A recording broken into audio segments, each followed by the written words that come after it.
প্রিয় মৎস্য উদ্যোক্তা ভাই বন্ধুরা, আশা করি সকলেই ভালো আছেন। আজকে আমি কথা বলবো 2024 সালের নতুন বছরের অরিজিনাল বয়লা থাই পাঙ্গাস মাছের সম্পর্কে। তো বয়লা থাই পাঙ্গাস মাছের পোনা কোথায় পাবেন, ভালো হ্যাচারির সন্ধান, ভালো মালিকের সন্ধান কোথায় পাবেন? অনেকেই ইউটিউবাররা আছে যে ভালো সুন্দর কণ্ঠ, সুন্দর ভয়েস করে সুন্দর করে ভিডিও আপলোড দিচ্ছে। আসলে ওনারা মাছের সম্পর্কে বা মাছ চাষ সম্পর্কে কিছুই বোঝে না। ওরা আলাদাভাবে মাছ কিনে আপনাদেরকে দিচ্ছে, আপনারা বুঝতে পারেন না। সুন্দর কণ্ঠ, সুন্দর বয়স শুনলেই যে মাছ সম্পর্কে অনেক কিছু জানে, এটা ভুল ধারণা। আপনারা ভালো হ্যাচারির সন্ধান পাইতে হলে, ভালো মালিকের সন্ধান পাইতে হলে আপনারা সরাসরি নিজে এসে দেখে শুনে তারপরে মাছের পোনা ক্রয় করে নিয়ে যেতে পারবেন।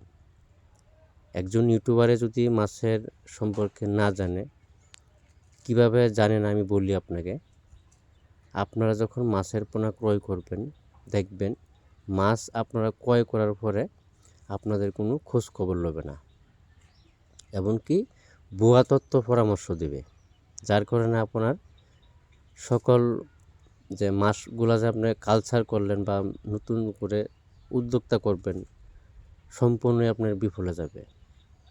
আগে জানবেন মাছ সম্পর্কে কে ভালো জানে, পরামর্শ দিতে জানে, ওইসব লোকের কাছ থেকে মাছ ক্রয় করার চেষ্টা করবেন। আর কাকে বিশ্বাস করবেন? যদি হ্যাচারি থেকে 50টা ইউটিউবার হলো 3000 4000 লোক, এই ধরনের ইউটিউবার আছে।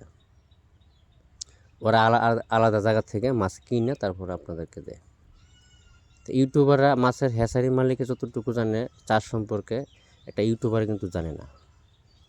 তো পরামর্শ নিয়ে, যে হ্যাচারি মালিকে পরামর্শ জানে, ভালো পরামর্শ দিতে পারে, ওইসব লোকের কাছ থেকে মাছের পোনা ক্রয় করবেন। তাহলে আপনি সহজেই মাছ চাষ করে লাভবান হতে পারবেন। অনেকে আছে প্রতারণা থেকে এড়িয়ে থাকবেন।